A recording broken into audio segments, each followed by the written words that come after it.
El gran medio para la transformación. A las almas sacerdotales son a las que más amo en la tierra, por el reflejo que sí llevan de la fecundación de mi Padre. En Él los amo y por Él los salvo. Esas almas llevan en sí el germen comunicado del cielo para reproducirme a mí en las almas, y por mí las virtudes que deben santificarlas y salvarlas de 1000 peligros que yo sé. Pero las almas sacerdotales imprescindiblemente tienen que ser víctimas. Tiene que convertirse en don, renunciándose y ofreciéndose puras a mi Padre en mi unión, y entregándose también en donación a las almas, como yo dentro de mi iglesia y doctrina.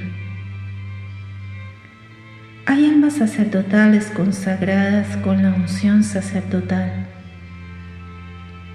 y también en el mundo hay almas sacerdotales que, aunque sin la dignidad o consagración del sacerdote, tienen una misión sacerdotal, porque se ofrecen en mi unión al Padre para la inmolación que a Él le plazca.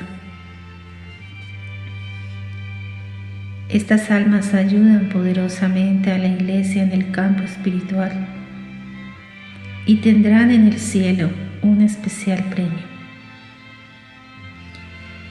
Pero también para estas almas es indispensable su transformación en mí. ¿Y cómo se opera más perfectamente la transformación? Por la encarnación mística, la cual todo sacerdote debe llevar de una manera muy honda, muy íntima y muy familiar, aunque respetuosa, puesto que en el altar la opera diariamente en el sacrificio de la misa. Ahí encarna el Verbo, por decirlo así, en cada hostia consagrada que transforma, por la transubstanciación en Jesús. Pero como entonces Él es Jesús,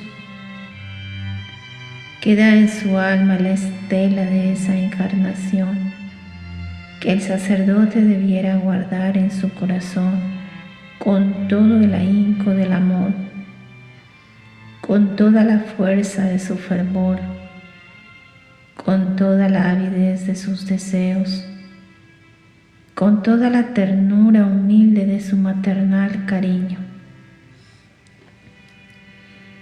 En cierto sentido, el sacerdote encarna a Jesús en la hostia. Mas como el sacerdote se vuelve Jesús al ofrecer la hostia al Padre, transformado en Jesús, también es hostia, también es víctima, también se ofrece.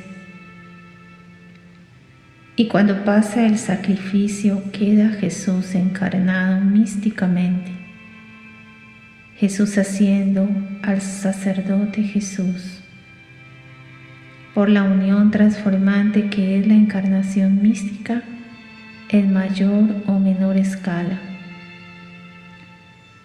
Solo que el sacerdote no se da cuenta, no se hace el cargo.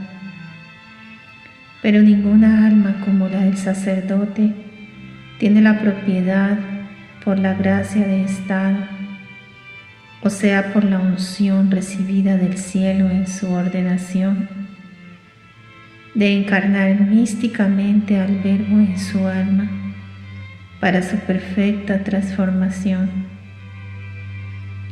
Y la transformación atrae la encarnación mística en más o menos grados.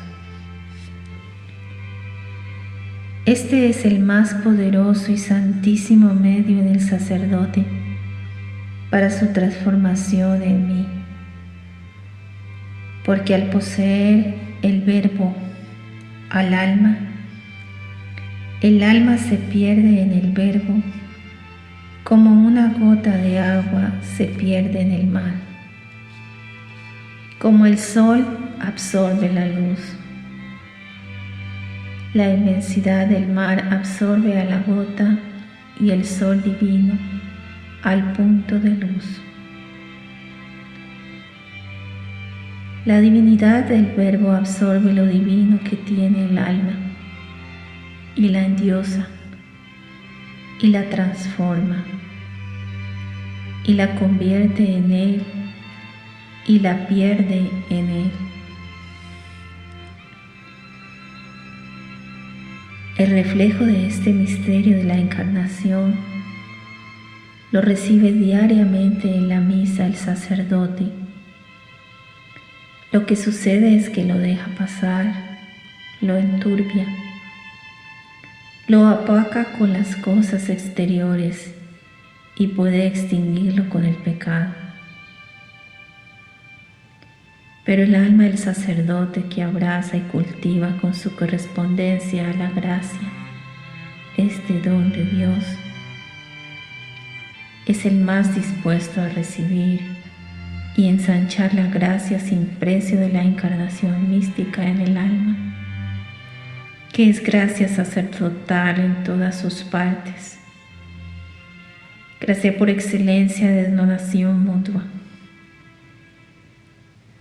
gracia insigne, transformante y unitiva, que atrae a la Trinidad,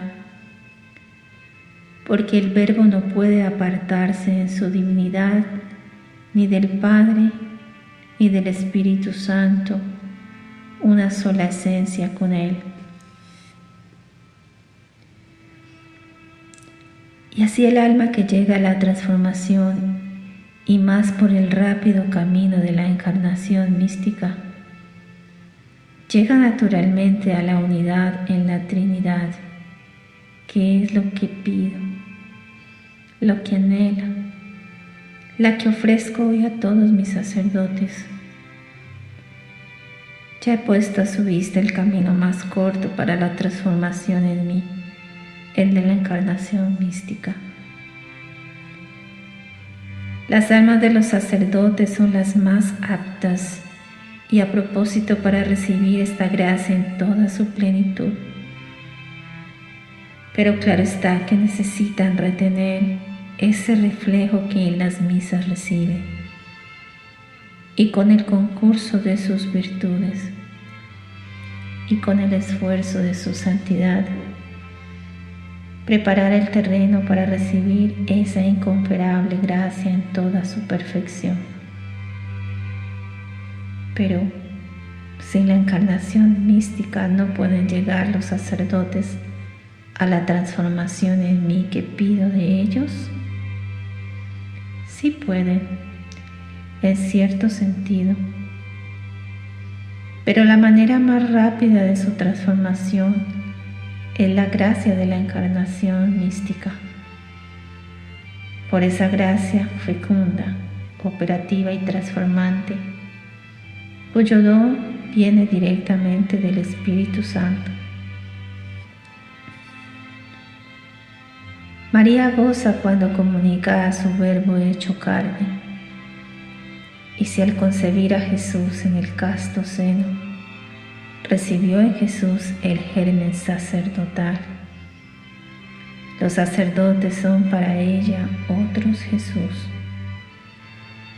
y más que nadie quiere transformarlos místicamente en Jesús. Pero esto no se piensa, ni se intenta, ni se desea, ni se pide, y los sacerdotes procuran hacerse dignos de recibir esa gracia. Que conozcan estas inefables verdades, estos santísimos medios para que meditándolos, pidiéndolos y abriendo humildemente sus almas puras y víctimas al don de Dios, reciban con más efusión esta gracia en su plenitud y no solo en su reflejo. Oh, cuánto ama mi corazón a las almas de mis sacerdotes y cómo ansío reflejar en ellas mis misterios. Siendo otros yo, se aclararán para ellos estos misterios y las virtudes teologales perfeccionadas los llevarán a distancias infinitas e iluminarán con luz increada los abismos de su inteligencia creada y los llenarán de Dios. Y si el ser de Dios es darse, comunicarse y difundir sus tesoros y sus esplendentes gracias, ¿a quién más que a mis sacerdotes escogería yo para transformarlos en mí, para difundirme por ellos en las almas? Que las almas oren y se sacrifiquen más para que llegue esa hora feliz para mí, en la que me recree en una pléyade de sacerdotes santos que presenten a mi Padre el ideal de lo que más ama. Sin duda que hay sacerdotes santos, pero a mí me sobra Dios, por decirlo así, y quiero endiosarlos, y no quiero miles, sino que los quiero a todos, otros yo, transformados en mí uno, para perderlos en la unidad de la Trinidad.